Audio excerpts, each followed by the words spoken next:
I am back with another video.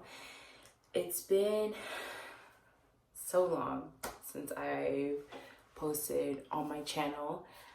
A lot of stuff happened, life has happened to me, but good things. I can't say anything bad.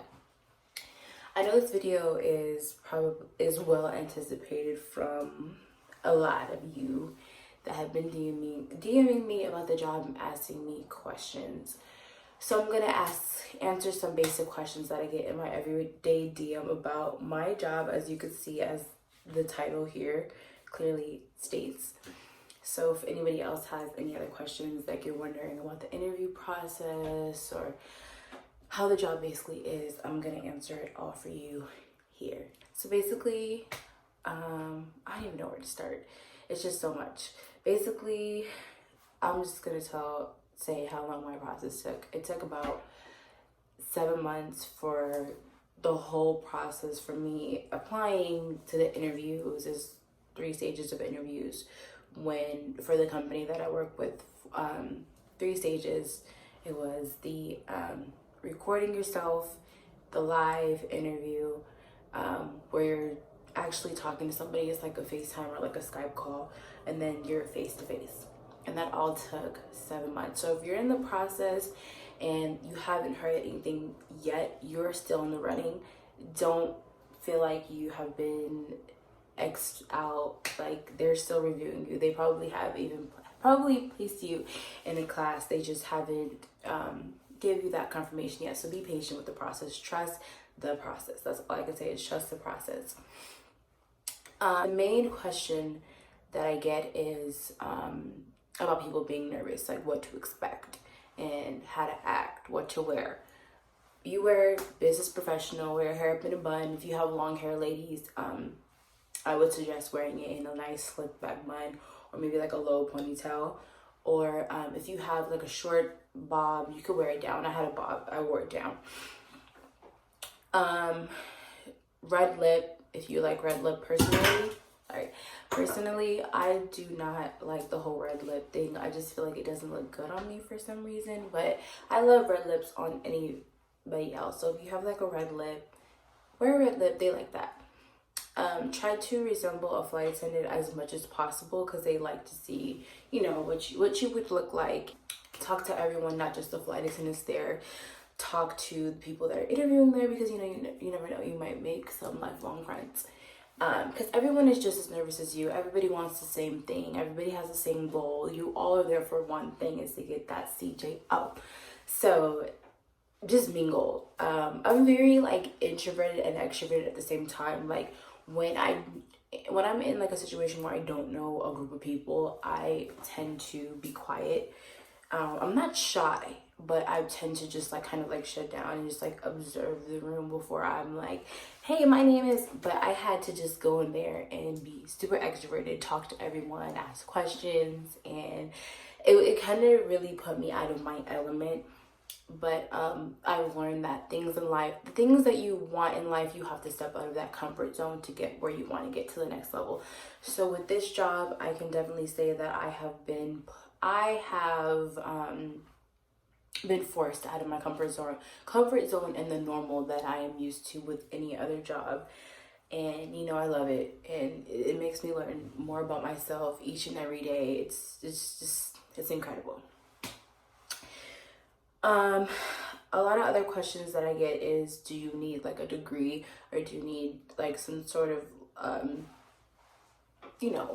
extravagant thing to get the job? They mainly look for customer service background. They want to know if you've worked in the customer service realm. So if you have any customer service experience, that's all they want. That's all they want to know. If you have customer service background, in the interview they ask you all behavioral questions, dealing with customer situations, how you handled this. It's all like the STAR format. I struggle with interview questions, so what I did was I had my family members and my uncle really helped me with going over questions, because he's like the beast at like nailing interviews. So I came up with like 20 questions that I struggle with. Really share some of the questions that I had printed out and came up with online. Also, if you have like a a little like binder or like portfolio you want to bring with you, bring it, because when you get your CJO, they're gonna give you paperwork. So if you like just want to carry something in here, that's great. Come up with some questions and scenarios of how I would answer it, and this really helped me. It was like kind of like my prep study guide. So let me give like 5 good ones that you guys could really study and go over. So of course, like, tell me about a time you took initiative on something that needed immediate action. What was the situation and result? And of course, you would answer it with the situation, tactic, action, and result. Those 4 things. Make sure you're including them. You don't want like a super like lengthy answer. You kind of want to like give the situation, the tactic, the action, and how you resolved it. You don't want to keep like blabbering on, because one thing that I also kind of struggled with was rambling on, and that kind of like led me down like this bunny trail, and they're like looking at me like, okay, like, so what happened? You kind of lose people. So let's see. Tell me about a time you dealt with someone with a difficult personality. What was difficult? How did you resolve? And I would advise you guys write these down, okay? Okay. Tell me about a time your integrity was tested. Definitely. You definitely. And the golden star question that they would, that they're going to ask you is, why do you want to work for our company? That is the question that is going to make or break as to whether they want to hire you or not. So you need to think about this answer. Don't just say like, oh, because I want to travel. Like, of course, everyone wants to travel, but why? Why do you want this career?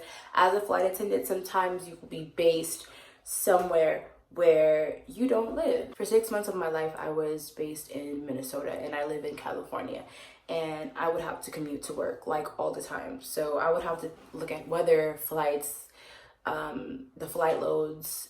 It was really stressful, but now I am based in LA, so I don't have to worry about those things. But if you are going to be a commuter, you have to think of those things. It's hard. It's a really hard life sometimes, but the job is totally worth it, and I wouldn't say that I would trade it for anything else.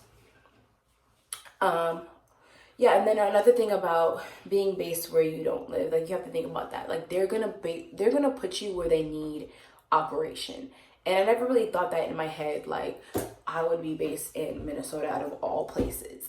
But I made it work because I really wanted this job, and I actually met some really amazing people in Minnesota, and I got to learn a lot about weather and how to adjust for the weather, because being in that snow is no joke. It's not job. The first 6 months of this job for me, I'm not gonna lie, was hard financially, and trying to commute. It was hard. Like, I was, spending all my money on like commuting and Uber, because I don't have my car in Minnesota. So it was hard. I'm not gonna lie. It's a tough one being a new hire and starting your first 6 months out in a different state. And it's just like, you're trying to figure out how to balance all of these things. Like, how do I do it? But let me tell you, don't let those first 6 months tell you how your whole career is going to be, because things do lighten up. Like, now I feel like I'm starting to get the balance of things, and things are falling into place.